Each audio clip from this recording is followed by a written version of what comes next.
Alors on va y aller pour la roue arrière.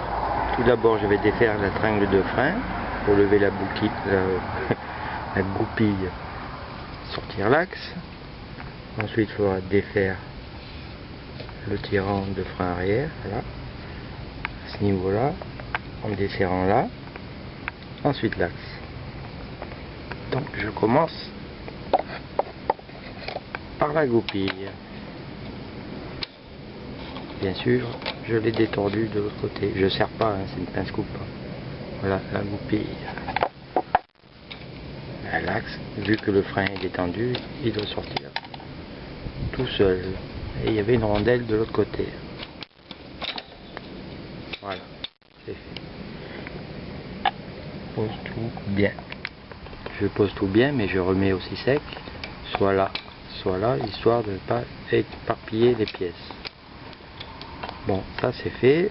Je vais maintenant défaire le tirant, j'appelle ça. Je ne me rappelle plus du nom. Alors pour le tirant, c'est fait aussi. J'ai aussi remis, moi qui fais l'ombre. Et vous voyez, j'ai aussi remis le boulon. Donc tout est libre. Flasque. Ça tombe, c'est tout à fait normal, heureusement. Bon, ensuite il faut défaire l'axe. D'un côté, un trou, vous enquillez une barre ou un bon tournevis, et de l'autre côté une clé de 22 et on desserre. Par contre il suffit pas de desserrer, il faut sortir l'axe aussi. Et attention de ne pas perdre, bon vous la perdrez pas, elle est grosse. L'entretoise, elle a bien la récupérer. En plus normalement il y a une rondelle qui traîne je sais pas où. Et le cache-poussière aussi à récupérer là. Vous voyez, la clé de 22 elle est prête. Allez, je lève ça et puis ça ira. Après on passera au moteur. Allez, c'est parti pour la roue arrière.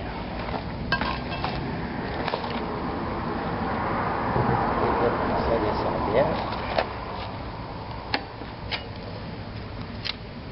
Là je vais taper là, qui est encore un peu l'écrou.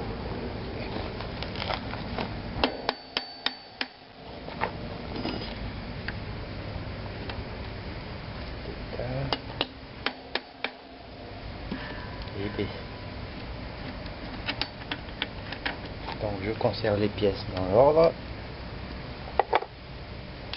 Je commence à le connaître. Par contre il va falloir taper de l'autre côté. Avec ça.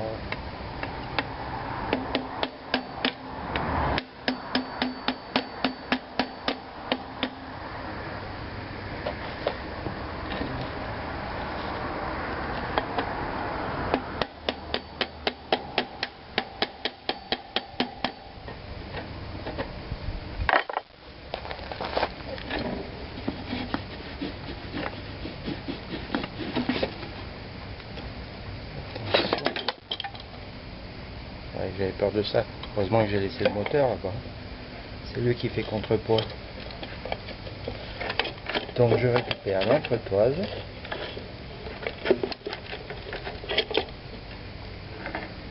Ça tient pas, ça tient. Entretoise. Escargot. De l'autre côté, escargot, rondelle, écrou. Et la roue arrière sort toute seule. Après on regardera ce qui se passe là-dedans.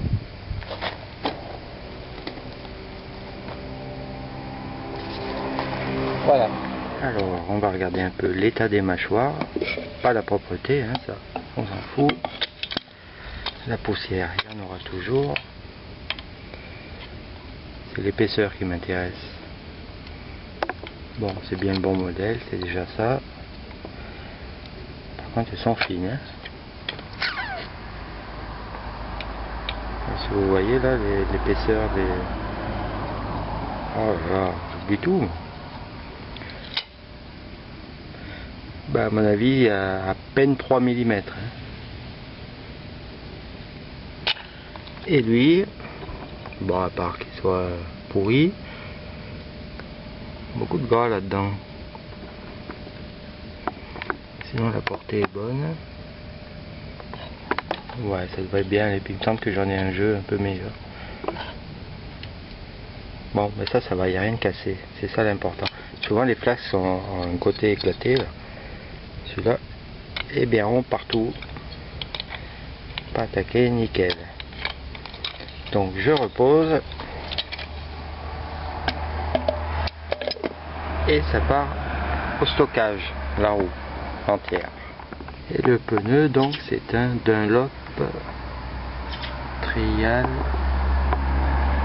Champion. Bon, bien Dunlop. Hein. Bon, c'est à l'envers. Mais c'est bien 4,18. Voilà, Made in France. Et bon, l'année, je sais pas où ça se trouve. Peut-être GG pourrait nous dire ça, j'en sais rien. Tant qu'on y est, j'ai tourné la roue, côté couronne. Bon, elle est là. Ok. Les dents, pas coupantes, pas tordues. Donc, un peu usées forcément, mais bonnes. Bon, c'est pas ça l'intérêt. L'intérêt, c'est les 3 plaquettes frein d'écrou. Frein de vis d'ailleurs, puisque c'est des vis. Pensez à regarder sur la voiture si vous les avez bien. Et si elles sont dans cet état-là, par exemple, là, celle-là, vous voyez qu'elle est coupée en deux, et bien il est temps de les changer. Hein. Ça se dessert facilement ça. Hein. Il faut absolument les freins d'écrou. C'est une plaquette, Jean-Marc en a, on serre et on tord d'un côté. Ah. Voilà, celle-là est morte. Elle a rempli bien son usage encore, mais au prochain démontage, c'est poubelle. Ce qui ne va pas tarder. Et ici, le cache-poussière de ce côté.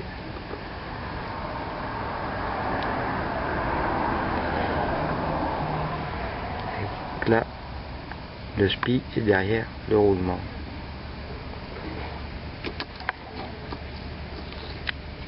Allez, au stockage. En fait, pensez aussi à vérifier que tous les rayons soient bien présents. Bon, là, c'est la valve. Là, un griffe-terre. Là, l'autre, ça c'est bon. La chambre est un peu en travers, on s'en fout. Par contre ça c'est pas serré, c'est pas bon. Il faut vraiment que ça soit serré. Bon alors tous les rayons sont présents et bien tendus. Ça veut dire qu'il n'y en a pas un de cassé. Tant qu'on les touche pas, ils sont pas cassés. Et voilà donc le cadre où il en est. À ce sujet, bon je vous le dis pas mais j'ai remarqué un truc. C'est tellement flagrant que je m'en suis pas aperçu depuis le départ. J'y ai pensé que hier soir. Je vous montre le cadre. Et vous verrez qu'il manque un bout très important. J'espère que vous allez le trouver quand même. Hein. Là on le voit sur tous les plans. Hein. Là, on le voit là. Là on le voit. Non, on le voit pas puisque ça manque. Voilà où j'en suis.